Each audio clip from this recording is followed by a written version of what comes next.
नमस्कार साथियों, स्वागत है आपका परीक्षा रेस यूट्यूब प्लेटफॉर्म पर। साथियों, उत्तर प्रदेश आरओ अर्थात समीक्षा अधिकारी का टेस्ट सीरीज जो है वो हम लोगों ने शुरू कर दिया है 2023 के लिए।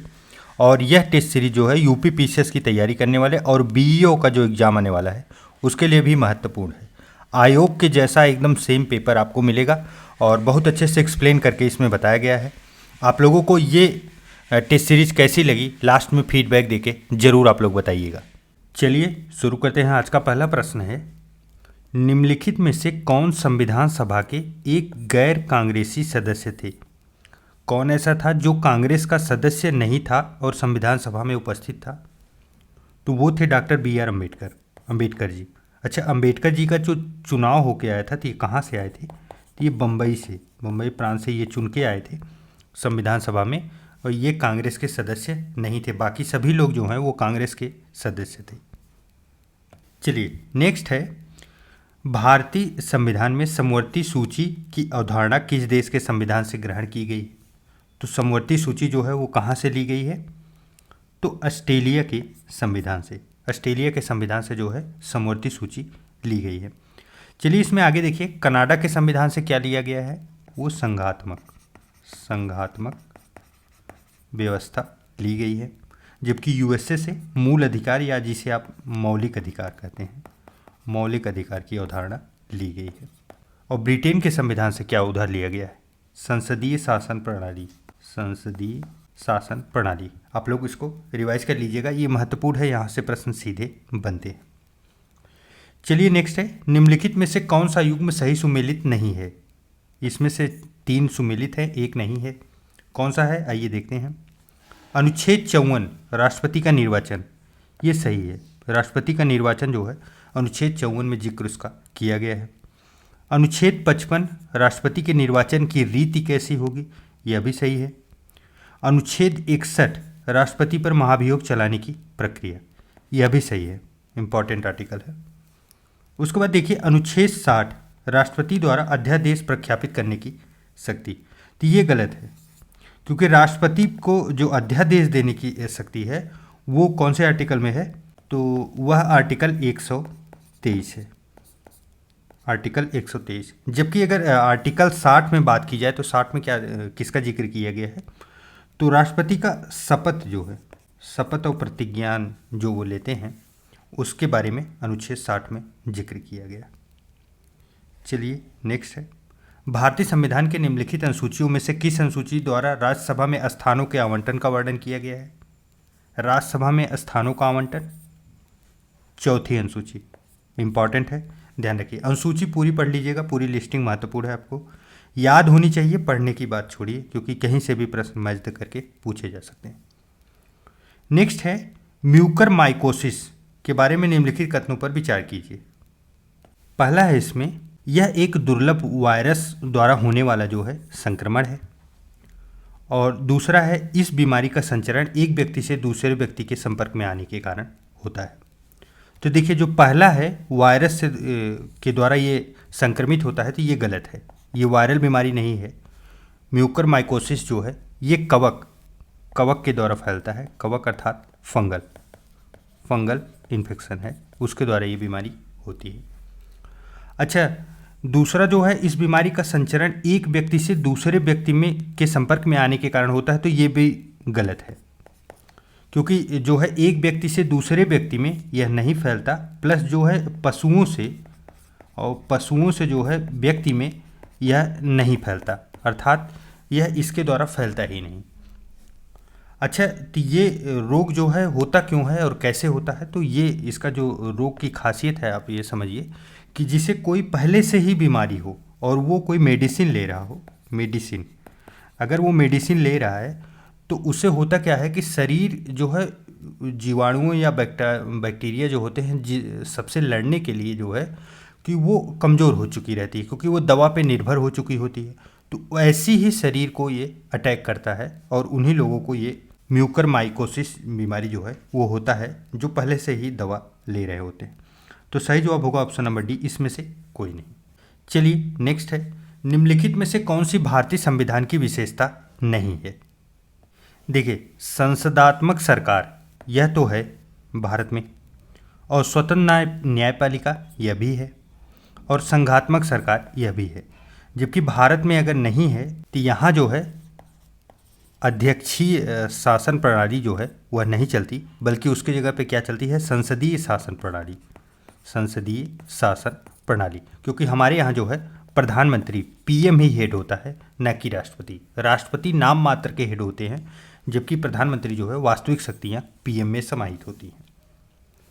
चलिए नेक्स्ट है, निम्नलिखित में से कौन सा आयोग भारत में संघ राज्य संबंध से संबंधित नहीं है? तो कौन सा ऐसा आयोग है जो संघ राज्य से संबंधित नहीं है? देखिए इसमें जो है इंद्रजीत गुप्ता आयोग, यह जो है यह संघ राज्य से संबंधित नहीं है। तो फिर किससे था यह चुनाव सुधार से था। किससे? चुनाव सुधार। अच्छा, यह इसका गठन कब हुआ था? तो इसका गठन जो है 1998 में, 1998 में हुआ था। और देख लेते हैं बाकी जो है सरकारी आयोग, इसका गठन कब हुआ था? तो इसका गठन जो है 1983 में हुआ था, 1983 सरकारी आयोग। उसके बाद फिर राजमन्नार 1969, और फिर पुंछी आयोग, पूछा भी गया है कई बार, 2007 का है। तो सही जवाब जो बनेगा ऑप्शन नंबर सी। चलिए नेक्स्ट देखते हैं। यहाँ पे दो सूचियाँ दी गई हैं, उसे मैच कराना है। मौलिक अधिकार कौन से भाग में है? मौलिक अधिकार तो भाग 3 में, भाग 3 में मौलिक अधिकार है। मौलिक कर्तव्य जो है तो यह भाग 4A में है। मौलिक कर्तव्य, संघ की बात की गई है तो यह भाग 5 में है, और वहीं आपात उपबंध जो है यह भाग 18 में है, भाग 18 में। तो इस प्रकार जो हम लोगों का सही कूट बनेगा वो क्या बन रहा है? तो 2143 सही जवाब ऑप्शन नंबर ए होगा। चलिए नेक्स्ट है, निम्नलिखित में से कौन संसद की लोक लेखा समिति, जो संसद की लोक लेखा समिति है, की बैठक में उपस्थित रहता है? तो भारत का नियंत्रक और महालेखा परीक्षक जो है ये संसद की लोक लेखा समिति में उपस्थित रहते हैं। अच्छा, ये नियंत्रक और महालेखा परीक्षक जो हैं भारत की, इनका आर्टिकल कौन सा है? कौन से आर्टिकल में इनका जिक्र किया गया है? तो ये है 149 में, 149 आर्टिकल में इनका जिक्र किया गया। नेक्स्ट है, सर्वोच्च न्यायालय का न्यायाधीश अपना पद त्याग सकता है पत्र लिखकर? किसको ये अपना पद जो है त्याग सकते हैं? सर्वोच्च न्यायालय का न्यायाधीश जो होते हैं, अर्थात सुप्रीम कोर्ट के, ये किसे देते हैं? तो ये राष्ट्रपति को अपना त्यागपत्र सौंपते हैं। अच्छा, कौन से आर्टिकल में इनका जिक्र किया गया? तो 124, आर्टिकल 124 2A जो है यहाँ पे जिक्र हुआ है इनके पद त्यागने के बारे में। चलिए नेक्स्ट है, निम्नलिखित में से कौन राष्ट्रीय विकास परिषद की रचना करता है? राष्ट्रीय विकास परिषद महत्वपूर्ण बॉडी है, इसका गठन कब हुआ था? 1952, 1952 में। इसके अध्यक्ष कौन होते हैं? पीएम जो है वो अध्यक्ष होते हैं। यहाँ पे देखिए अध्यक्ष वित्त आयोग दिया गया है, तो ये गलत है, वित्त आयोग इसके अध्यक्ष नहीं होंगे। प्लस इसमें कौन होता है? संघीय मंत्रिमंडल के मंत्रीगण होते हैं, राज्यों के मुख्यमंत्री ये भी होते हैं, प्रधानमंत्री तो पहले से ही हैं। इनके सिवा अगर आप देखेंगे तो जो यूटी होती है, यूनियन टेरिटरी, केंद्र शासित प्रदेश जो होते हैं, उसके सीएम या जो भी प्रशासक होते हैं, प्रशासक, वह भी उपस्थित होते हैं। और इसमें प्लस एक और महत्वपूर्ण लोग होते हैं, वो है नीति आयोग। नीति आयोग के जो सदस्य होते हैं वो भी होते हैं। अच्छा, ये जरूर समझ में आएगा, सोचने वाली बात है कि नीति आयोग के सदस्य क्या कर रहे हैं। देखिए डेवलपमेंट की बात हो रही है, देश के विकास की बारे में नीति आयोग से ज़्यादा कौन जानेगा, क्योंकि यही तो पूरा रेटिंग कर रहे हैं, पूरी मैन्युफैक्चरिंग कर रहे हैं, तैयारी कर रहे हैं। तो इस प्रकार जो हम लोगों का सही बनेगा कूट, वो क्या बनेगा? तो बनेगा 134, दूसरा तो गलत निकला था, बाकी सही है। चलिए नेक्स्ट है, भारतीय संविधान में लोकसभा में अनुसूचित जनजातियों के लिए आरक्षण की व्यवस्था किस अनुच्छेद के अंतर्गत की गई है? लोकसभा के अंदर, देखिए लोकसभा के अंदर जो है ना वो 330, आर्टिकल 330 के अंदर की गई है। जबकि यहीं अगर बात की जाए राज्य के विधानसभा में अगर जिक्र किया जाए तो वो 332 होगा, 332 में किया गया है अनुसूचित जनजातियों के लिए आरक्षण की व्यवस्था। नेक्स्ट देखिए, एक संघीय राज्य व्यवस्था में शामिल तत्व क्या होते हैं। कोई संघीय राज्य है, उसमें क्या क्या तत्व शामिल होंगे। तो राज्यों के मध्य संबंध, हाँ ये सही है। संघ और राज्यों के मध्य संबंध, यह भी सही है। देखिए, संघ और राज्यों के मध्य संबंध नहीं होगा तो विवाद, बहुत कई प्रकार के विवाद बनेंगे। समन्वयों के लिए तंत्र जो है, यह भी सही है। और विवादों को सुलझाने के लिए एक तंत्र बनाया जाए, यह भी सही है। तो संघीय राज्य व्यवस्था में जो है सबके सब जो है शामिल होते हैं। तो सही जवाब ऑप्शन नंबर सी होगा। नेक्स्ट है संवैधानिक उपचारों का अधिकार। संवैधानिक उपचारों का अधिकार निम्नलिखित में से किस अनुच्छेद के तहत प्राप्त है। देखिए, जब कभी भी आपके मूल अधिकार जो हैं, मूल अधिकार का अगर कोई हनन करता है तो आप सीधा सुप्रीम कोर्ट जो है उसके ऊपर कार्रवाई कर सकता है। कौन कौन? सुप्रीम कोर्ट भी कर सकता है और हाई कोर्ट। अब सुप्रीम कोर्ट जो है वो अनुच्छेद 32 के तहत जो है कर सकता है कार्रवाई। वो सीधा सुनवाई कर सकता है, देख सकता है कि इसमें क्या क्या हनन किए जा रहे हैं। उसको प्रोटेक्ट करने के लिए सुप्रीम कोर्ट उपस्थित रहता है, अनुच्छेद 32। अच्छा, इसी आर्टिकल को जो है भीमराव अंबेडकर जी ने क्या कहा था? संविधान की आत्मा कहा था। उन्होंने ही क्या बोला था? ये संविधान की आत्मा है। और अगर बात यहाँ पे की जाए हाई कोर्ट की, तो हाई कोर्ट कौन से आर्टिकल के तहत जो है संवैधानिक उपचारों को प्रोटेक्ट करता है?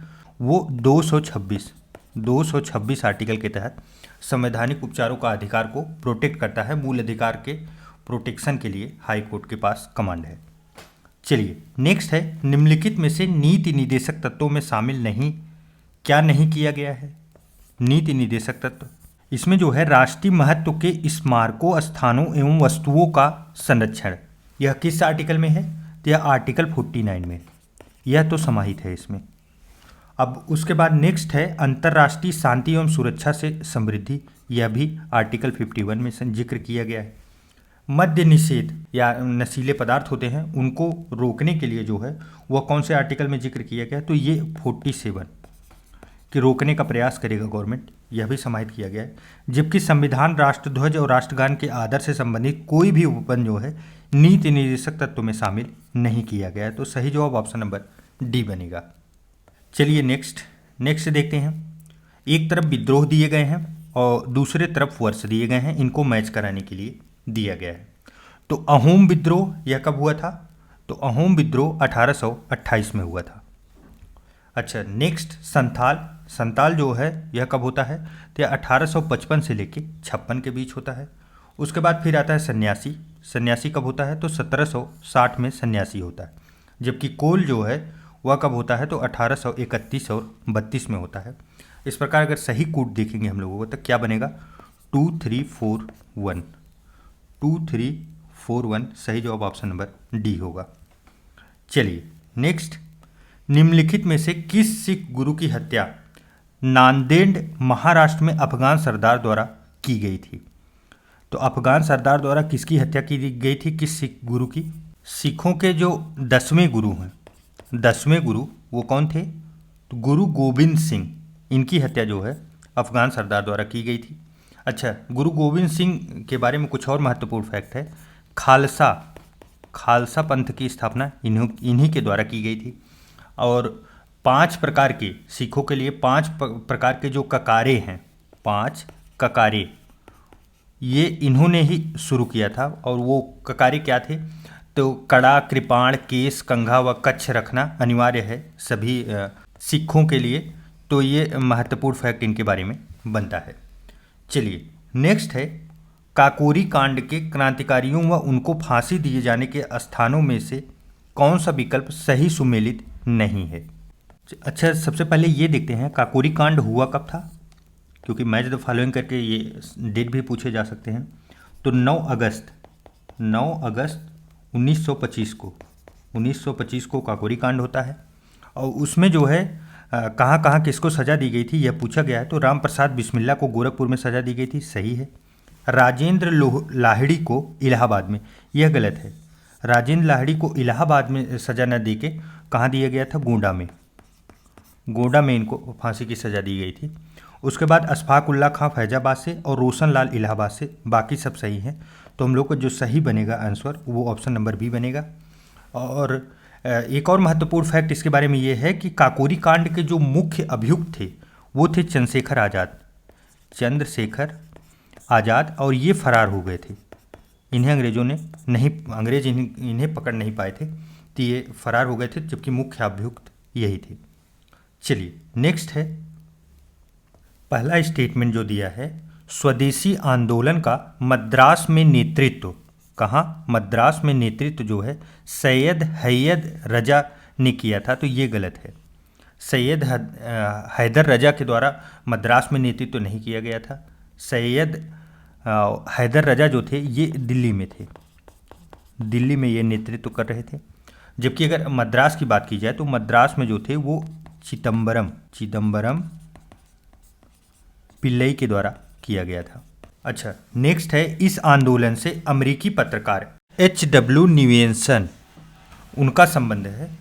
तो ये अमेरिकी पत्रकार नहीं थे, अमेरिका से इनका संबंध नहीं था, बल्कि इनका संबंध जो है ब्रिटेन से था।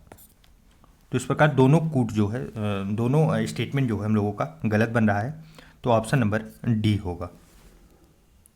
चलिए नेक्स्ट है, मिताक्षरा के लेखक विज्ञानेश्वर निम्नलिखित में से किस राजा के दरबार से संबंधित है? मिताक्षरा के लेखक विज्ञानेश्वर, आप लोग ये भी फैक्ट याद रखिए कि मिताक्षरा के लेखक विज्ञानेश्वर है। इनका संबंध किससे था? तो विक्रमादित्य खष्ट जो थे इनसे जो है संबंध था इनका। और ये कौन से शासक थे? तो चालुक्य शासक।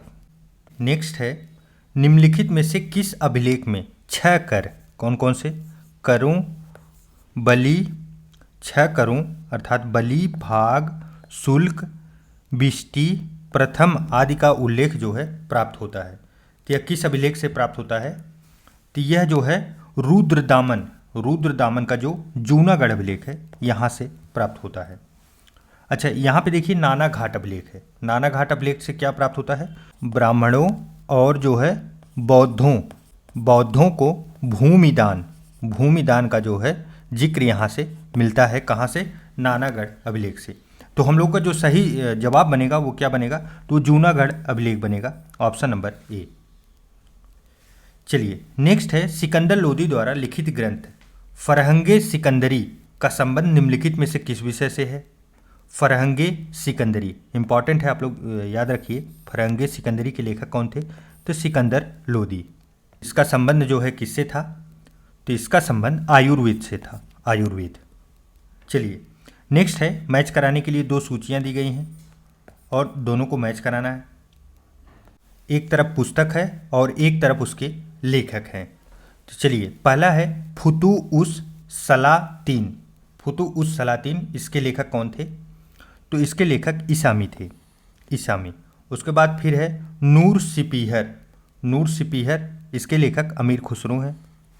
और उसके बाद ताजुल मासीर हसन निजामी की पुस्तक है, कई बार परीक्षाओं में आ चुकी है, खास करके यूपीपीसीएस आयोग जो है इलाहाबाद की, उसका फेवरेट प्रश्न है ऐसे मैच द फॉलोइंग करके। और मध्यकालीन की पुस्तकें जो है कई बार परीक्षाओं में पूछी जा चुकी हैं। किताब नौरस जो है इब्राहिम आदिल शाह सेकंड के द्वारा लिखी गई है। तो जो सही कूट बन रहा है हम लोगों का वो क्या बन रहा है? 3412 सही जवाब ऑप्शन नंबर डी होगा। चलिए नेक्स्ट है, कृषकों की मदद हेतु पट्टा व कबूलियत व्यवस्था निम्नलिखित में से किस शासक द्वारा की गई थी? पट्टा एवं कबूलियत व्यवस्था। तो देखिए इसमें जो पट्टा और कबूलियत व्यवस्था है यह किसके द्वारा शुरू की गई थी? तो ये शेर शाह सूरी के द्वारा शुरू की गई थी। अच्छा शेर शाह सूरी ने जो है ना सिकंदरी गज का प्रयोग भी किया था, किसके लिए? भूमि मापन के लिए। और अच्छा शेर शाह सूरी के समय जो है कितना जो है भूमि का कर लिया जाता था पैदावार का? तो 1/3 भाग। आप लोग महत्वपूर्ण है, इसे भी याद रखिए, किसी न किसी परीक्षा में पूछा जा सकता है।